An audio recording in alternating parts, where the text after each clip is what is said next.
Good day, Captain Carlos. I am Vincent M. Lagura and I'm here to report about intact bow buoyancy and shape stability affected when beached. What is intact bow buoyancy? Intact bow buoyancy refers to a ship's ability to float and remain stable when all compartments are watertight and undamaged. This condition assumes that the ship hull is fully intact and no water has entered the vessels.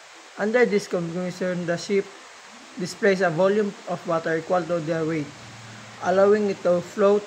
The stability of the ship is permanently determined by the relationship between the center of gravity and the metacenter. If M is above G, the ship is stable. If M is below G, the ship is unstable. The megacentric height is the distance between the G and M are serviced as a measure of the ship initial static stability. How ship stability is affected when intact bow buoyancy in beached. Number 1. Loss of bow buoyancy. Flooded compartments no longer contribute to the ship's bow buoyancy, effectively reducing the ship. Loss of bow buoyancy causes the ship to sink deeper into the water, increase the draft. Number 2. Ship in the center of bow buoyancy. As the ship sinks, the center of bow buoyancy moves upward.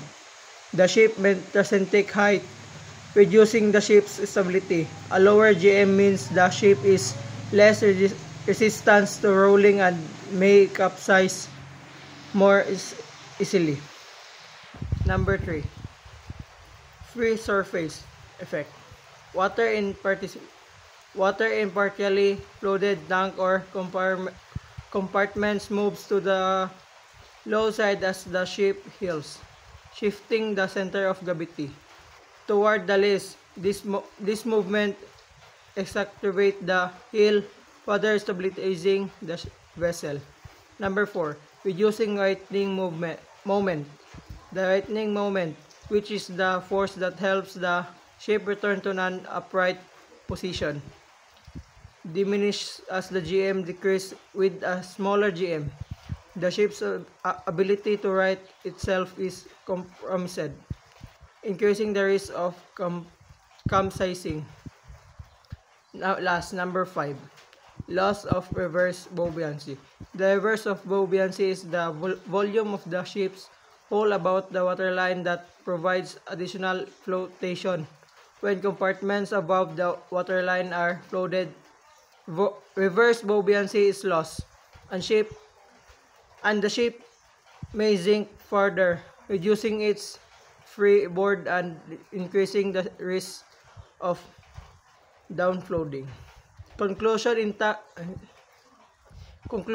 intact bow buoyancy is crucial of a ship's stability, and beach that allow water to enter the vessels compromises this bow buoyancy, leading to a series of events that can significantly reduce the ship's stability.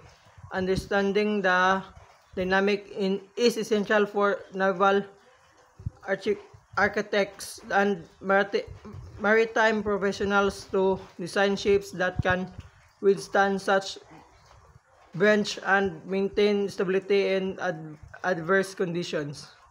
And that's all. Thank you.